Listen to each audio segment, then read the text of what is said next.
So we're diving into a case today that really takes some twists and turns. Yeah, it starts looking like one thing, this seemingly straightforward, tragic event. A grieving widow, a violent crime. Exactly.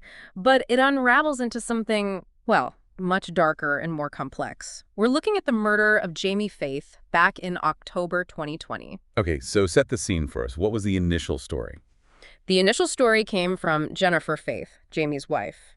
She described this horrific scene. They were out for a morning walk with their dog. Just a normal morning routine. Right.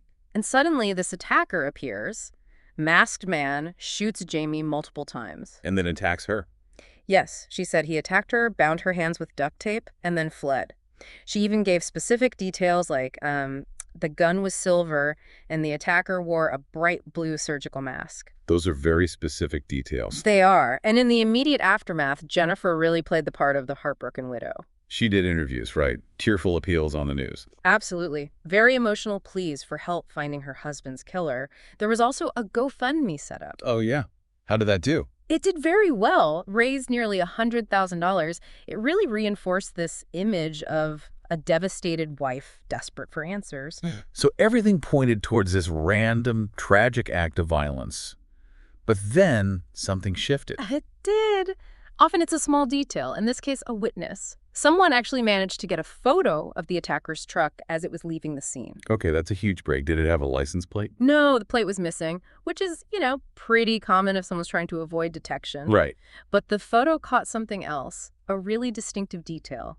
A white letter Tease sticker on the rear driver's side window. A T sticker. Okay, that's specific. Yeah. So what do investigators do with that? Well, that T becomes crucial. Detectives started digging. They looked into Jennifer's communications, her phone records. And what did they find there? Anything unusual?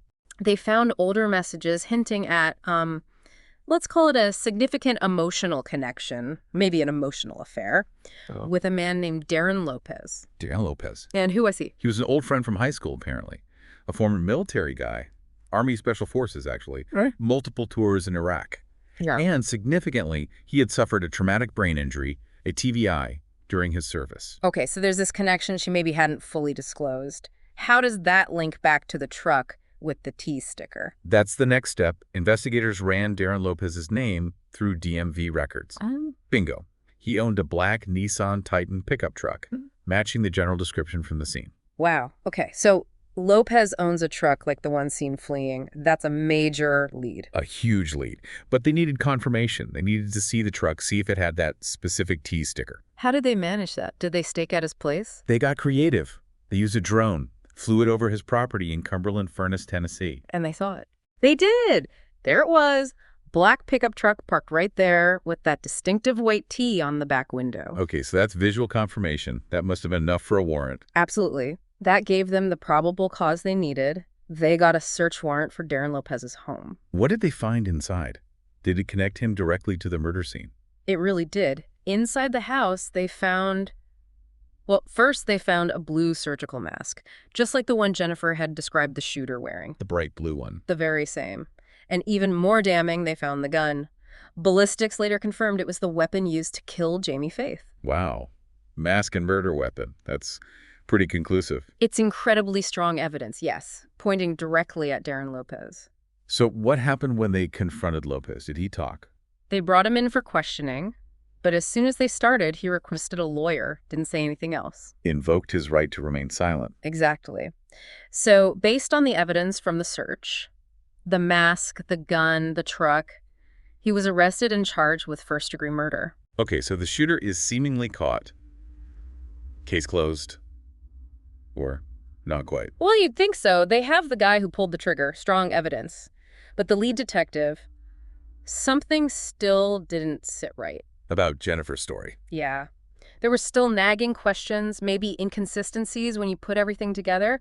So the decision was made to re-interview Jennifer, now armed with all this new information about Darren Lopez. Right, to see how her story held up now that they knew about Lopez and the evidence. Precisely. This second interview becomes absolutely pivotal. So the detective goes back to Jennifer. This time, it's not just taking her initial statement. How does that conversation go? The detective is much more direct this time, obviously. But Jennifer, initially at least, sticks to her guns. Doubles down on the original story. Pretty much. She goes over it again, the playful morning with Jamie, joking around just before it happened. She described the shooting again, Jamie walking backward, the shots. Still maintaining she was attacked and tied up. Yep. Described being hit, having her hands bound with duct tape by the masked man. She also kept insisting their marriage was solid, that she'd never been unfaithful. But investigators knew about Lopez by now, and about their communication. Exactly. And that's where her story started to fall apart dramatically.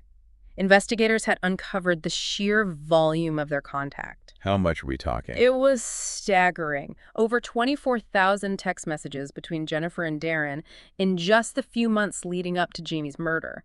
24,000. 24,000. That's not just casual catching up. Not even close. It completely contradicted her initial claims that they'd had very limited contact. How did she explain that? 24,000 texts to an old friend. Her explanation was that they were just best friends, reconnected after years apart. She claimed she was just helping him, supporting him through a rough divorce he was going through. But the texts themselves told a different story. The more recent messages, yes. They suggested things had definitely rekindled, become much more intimate. Investigators even found out that Jamie himself had noticed something was going on, that he was aware of this renewed closeness. Which directly contradicts her initial denials of anything inappropriate. Directly. So the detective starts pushing on these points. Okay, laying out the inconsistencies. Right. Pointing out the huge number of messages. Then, the truck description. She'd initially said the sticker looked like a Texas Ranger sticker. But Lopez's truck had a Tennessee T. Exactly. A Tennessee sticker, because that's where he lived. The detective confronted her with that discrepancy. Why describe it incorrectly if the truck belonged to this supposed best friend? That's a tough question to answer innocently. Were there other inconsistencies? Yes. There was security footage, ring camera footage from her own house. Showing what? Showing Darren Lopez at her house earlier on the very morning of the murder. She had initially dismissed the figure seen in the footage as just a neighbor out for a walk. But it was Lopez. The man she was texting thousands of times. It was Lopez. So the detective puts it all to her. The texts, the truck, the sticker mistake, the ring camera footage, and the fact that Darren Lopez, the man she claimed was just a friend she was helping, was now under arrest for murdering her husband. How does she react to that? The direct accusation and the news of his arrest. She acted shocked, completely stunned by the news of his arrest. But she still denied everything, denied any involvement, denied knowing anything about his role. Still holding on to the grieving widow story, even with all this evidence piling up. She was. But the investigators weren't done digging. The final crucial piece came from her computer. What did they find there? Emails. Hundreds of emails exchanged between Jennifer and Darren. And these emails, they laid everything bare. The manipulation, the planning, the real motive. Okay, so what was the picture painted by these emails? What was Jennifer actually telling Darren? It was a calculated campaign of manipulation. Jennifer was feeding Darren this narrative that Jamie was abusive. Not just emotionally, but physically abusive too. Claiming she was in danger. Yes. She told Darren she was terrified, scared for her life, but felt trapped, like she couldn't leave Jamie. She built this image of herself as a victim needing rescue. And while she's telling him this, what else is happening? She's sending him money. Using her and Jamie's credit cards, sending him cash, essentially bankrolling him with her husband's money while simultaneously painting Jamie as this monster. Wow. So she's portraying Jamie as an abuser and funding the man she's complaining to. Exactly. It's incredibly calculated. And how did this play into Darren's mindset? You mentioned he had military experience, a TBI. That seems to be key. Given his background, his training, possibly his vulnerability from the TBI, Jennifer's story about being an abused woman in danger likely pushed all the wrong buttons. He seems to have genuinely believed he needed to protect her. Like a mission. It's been described that way, almost like a twisted rescue mission. He saw himself as the protector, stepping in to save her from this supposedly dangerous husband, a mindset perhaps shaped by his military past. So what was Darren's actual account of the murder itself once he confessed? He admitted everything. He said he drove down from Tennessee, hid in the Faith's backyard the night before. Lying in wait. Yes. Then, the next morning, he followed them when they went out for their dog walk. He confronted Jamie and shot him. He even claimed, quite chillingly, that he wanted to make sure Jamie didn't suffer. Further reinforcing this idea that he thought he was doing something necessary or even righteous in his mind. It certainly seems that way. He was operating entirely within the false reality Jennifer had constructed for him. Which makes the next part even more tragic in a way. When did Darren find out it was all a lie? That happened while he was in jail awaiting trial. Investigators, or perhaps his own lawyer, confronted him with the truth. That Jennifer had made it all up. That Jamie wasn't abusive, that she was never in danger. Exactly.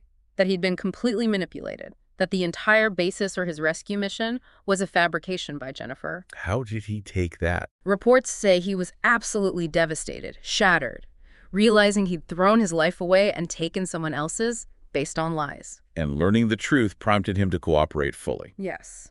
After that revelation, he provided a full confession, detailing his actions and, crucially, Jennifer's role in instigating the whole thing. So, with Darren's confession confirming the emails and texts, the focus shifts back squarely onto Jennifer.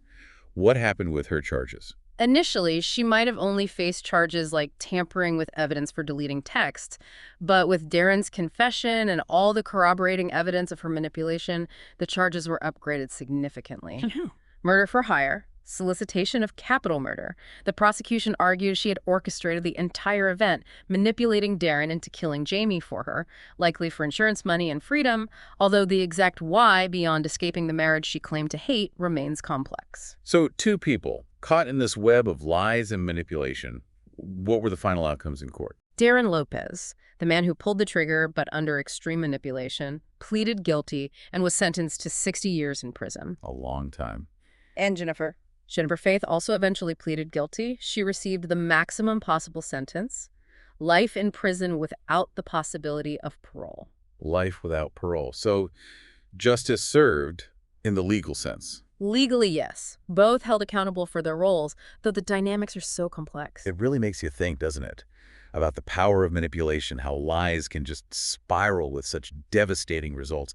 You look at Darren, convinced he's on a rescue mission. Driven entirely by deception, it's a chilling example of how someone's vulnerabilities can be exploited. And then Jennifer's calculated actions. It leaves you wondering about the depths people can sink to and the ultimate responsibility each person bears in such a tragedy. It's a stark reminder, really, that the truth, however buried, often finds a way out.